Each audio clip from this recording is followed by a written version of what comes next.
뭐 하여튼 여러 사연들마다 이렇게 먹는 음식들이란 게 기억 속에 추억 속에 있지 않습니까? 또 가족들도 있고 그다음에 뭐 가르치는 아이들도 또 어떨 때 즐겨 먹는 음식들이 있죠. 그래서 그 음식들을 왜 좋아하는지, 그러니까 음식에 대한 취향을 이야기를 하다 보면은 내 자신이 이제 드러나는 거죠. 학생들이 음식에 관해서 말하는 것입니다. 그리고 그걸로 일기를 쓴다든지 그러면서 이제 스스로에 대한 개인 혼자 가족 친구 등과 관련된 얽힌 이야기를 이제 이야기하는 거죠. 그래서 여러분들이 전국은 다르시겠지만도 미국에서 하는 몇 가지 양상을 이제 소개해 드리면은 아이들한테 이제 음식 일지를 작성하라고 합니다. 그래서 뭐 이렇게 3일 동안 먹은 음식들은 어떨까? 그다음에 그걸 가지고 이제 가정과나 이쪽 그 전공하시는 선생님들은 이제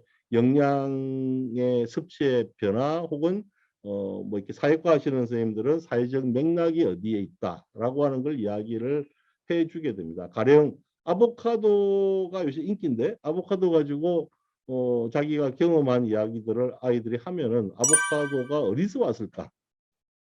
그리고 멕시코의 아보카도는 어떻게 한국까지 오게 됐을까? 그런 이야기를 통해서 세상의 움직임들을 이야기합니다. 이 사람은 돌아가시고 어느 집안의 선조인지 알 수 없는데 제가 발굴해서 제 책에도 나오고 강의를 해서 이분은 유명하신 분이 되었지만은 가부장의 상징이 되는 거죠. 이것을 도표로 보면은 밥을 엄청 먹은 거죠.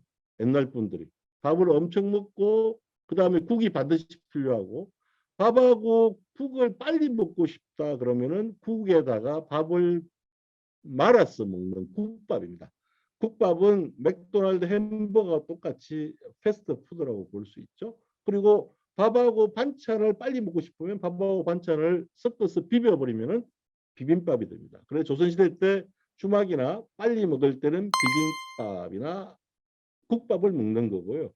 식사를 하면서 메뉴판을 만든 거죠. 그래서 이 메뉴판에 보시면은 이렇게 대한제국의 오얏 모양으로 마크를 만들었고요.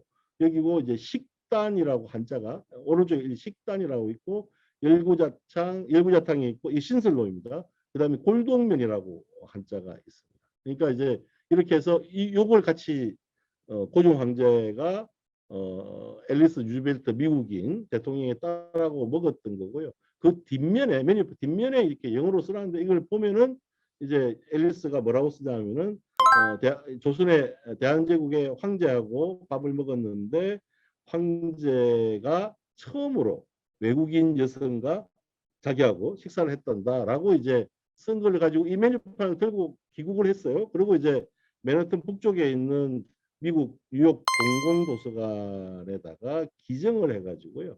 이 자료가 이제 전해집니다. 그러니까 방금 보셨던 이 골동면이 굉장히 중요한 메뉴였다는 걸 알 수가 있는 거죠. 그런데 이제 일본은 메이지 유신을 통해서 미국에 의해서 요코하마가 개항되면서 우리보다 앞서서 서양화의 길로 갔습니다. 그리고 이제 일본인들은 서양 음식을 열심히 개인이 가든지 해서 배워와 가지고요. 그래서 만들어낸 게 약간 모양은 이상하지만은도 이제 카레 라이스, 그 다음에 돈까츠라고 하는 걸 만들어낸 거죠. 그러니까 일본 사람들은 서양의 요리하고 자기들의 요리를 섞어가지고 짬뽕한, 퓨전한 요리를 그때부터 100년 전부터 화양절충 요리라고 불렀습니다. 그러니까 일본 거와 서양 거를 섞어서 만드는 요리. 그러니까 일본 요리는 일본인들 스스로 제 같은 연구자, 일본의 제 같은 연구자들하고 이야기하면은 일본 요리는 일본 게 없다. 전부 다 외국 거를 가지고 와서 자기화 시킨 것이다라고 이야기를 합니다. 그러니까 이제 그렇게 화양절충 요리로 해서 뭐 한국뿐이 아니고 이제 전 세계로 퍼져나간 요리들이죠. 그에 비해서 우리는 식민지로 이제 전락을 하면서 아까 봤던 이런 그 크레이트 폴커가 써놓은 이런 이야기를 통해서 이렇게 이런 골동면, 비빔면이 새롭게 다양하게 어떤 음식으로 또 이렇게 새롭게 개발될 수 있었는데 그런 기회를 다 잃어버리고 결국은 잃어버린 100년이라고 할 수가 있습니다. 지금 우리가 이제 보통 같이 먹을 때 먹는 교자상이라는 것을 사용하게 되게 됩니다. 그래서 뭔가 조선의 한국 조선 음식인데 일본 음식으로 바뀌게 되죠. 그리고 여름 되면은 여러분도 즐겨 좋아하시는 팥빙수라고 하는 것도 실제로는 일본을 통해서 들어오게 됩니다. 카키고리라고 하는 것인데요. 지금도 일본 가시면은 이런 데서 카키고리라는 걸 판매하지만은도 우리처럼 팥이 위에 있고 연유가 들어가면서 마구 섞어 먹으면은 맛이 있는 그런 한국인이 좋아하는 맛이 아니고 그냥 색소나 이렇게 맛을 낸 것입니다. 그게 이제 일본인들이 만들어서 팥빙수로 우리가 진화를 시킨 거죠. 그러니까 일본에는 팥빙수가 없지만은 팥빙수의 출발은 일본에 있다라고 볼 수가 있습니다. 여러분들 인천에 있는 차이나타운에 지금 짜장면 박물관으로 바뀌어가 있는 원래 공화춘이라고 하는 것입니다. 곳에 가면은 지금은 없지만은도 거기에 있는 메뉴판이 이제 있는데요. 일본인들을 위한 메뉴 중에 여러분들 저 짜장면 집에 가면은 이상하게 생각을 해야 될 게 있지 않나요? 우동은 일본 말이잖아요. 그런데 중국집의 우동하고 일식집의 우동이 다르죠. 그죠? 그러니까 이제 일본이 원래 중국인들은 자기들이 말로는 따루면이라고 면이라고 해서 있었는데 일본인들이 주된 고객으로 오다 보니까 그것을 우동으로 바꾼 거예요. 식민지 사이에 들고 간 게 있습니다. 그게 대표적인 하나가 이렇게 요새 엄청 비싸죠. 그죠?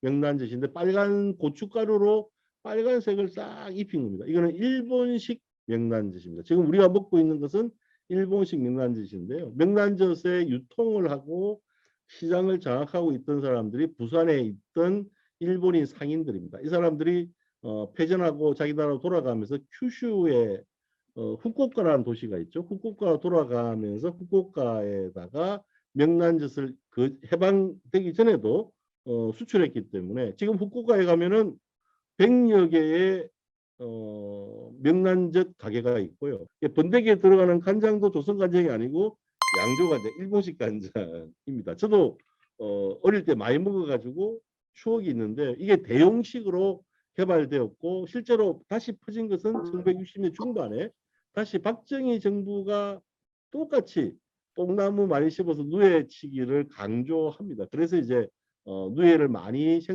뽕해서 누에치기를 많이 하는 동네에서는 이렇게 남아 있는 끝게 이제 탈바꿈을 한 거죠, 그죠? 그래서 이거 가지고 이제 끼니를 해결하는 길거리 음식이 된 거고요. 호떡이 굉장히 유행했습니다. 그래서 중국인들 대신에 조선인들이 길거리에서 호떡을 팔아서 대용식으로 만들어 가지고요. 미국에 밀이 남아 도는 거예요. 밀 남아 도는 밀로 인해서 미국의 농부들이 밀 가격이 떨어져 버리니까 이제 밀을 버리고 하니까 그 밀을 버리는 문제를 해결하기 위해서 이렇게 1945년 미국이 이제 제1세계가 되면서 일본과 한국, 타이완에 그리고 심지어 인도에다가 밀을 공짜로 제공해 줍니다. 하지만 공짜는 없죠, 그죠?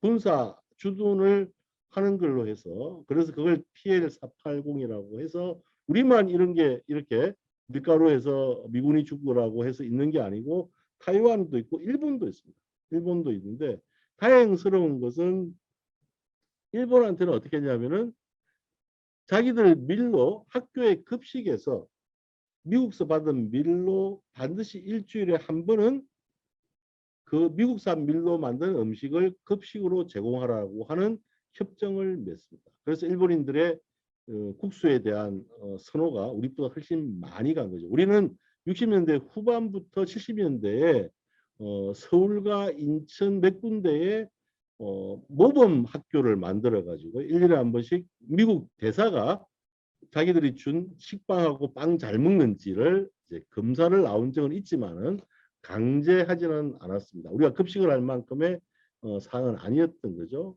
그리고 이제 여러분들 이거 좋아하세요? 잔치국수 요새 뭐 중국산 배추김치를 주면은 4,000원짜리의 동네 잔치국수가 있지 않습니까? 그죠? 아주 싸고 간혹 먹을 수 있죠. 그죠? 이 잔치국수의 기본 육수는 멸치잖아요. 멸치.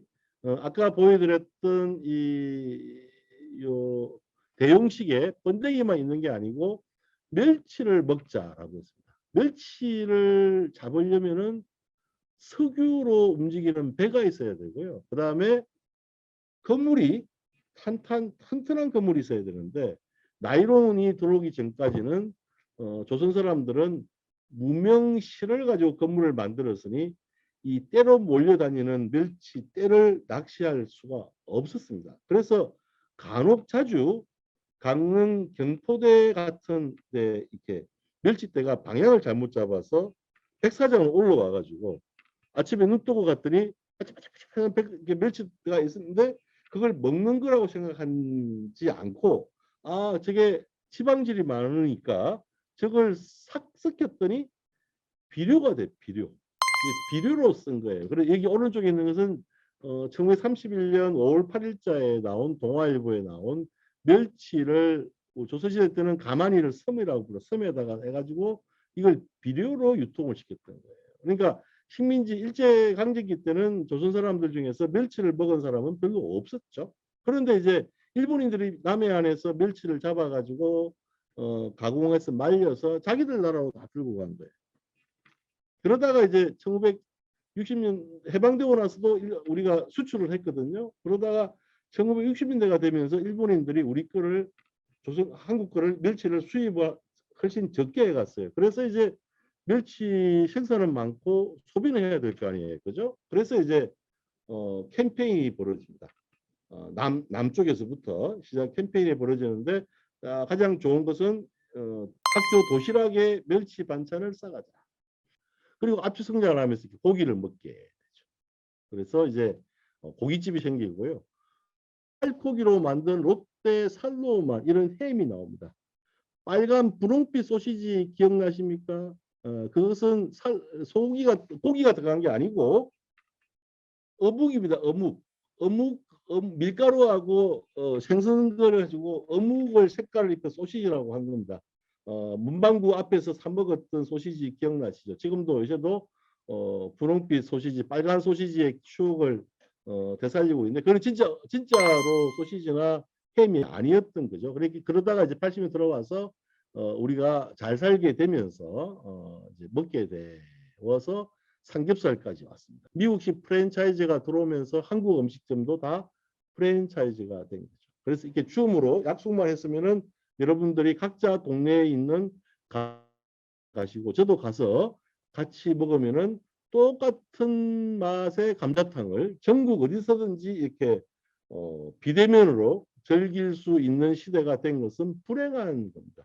지역마다의 다양성이라는 게 사라지게 되었던 거죠. 그리고 세계화 시대가 되어서 K푸드가 있는데 실제로 인기 있는 것은 떡볶이부터 시작해서 치맥까지 전부 다 60년, 70년대 한국의 소비자들이 개발한 음식들입니다.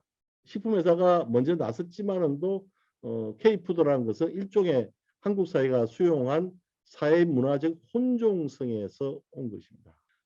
혼종성이 문화적 혼종화가 세계 문명 대국을 만들어낸 겁니다. 역사적으로 고대 중국의 황하 문명, 고대 그리스 로마의 문명 다 자기 게 없습니다. 전부 다 주변의 것을 가져와서 자기 거하고 섞은 겁니다. 그래서 아마 여러분들도 뭐 그런 갈등에 계신 분들도 있을 수 있는데 그러면 이제 내가 늙었구나라고 생각하시지 마시고 새로운 거와 막 섞어보는 그런 문화적 혼종을 하면은 한국 문화가 계속 올라갈 수 있는 기반이 된다고 생각합니다.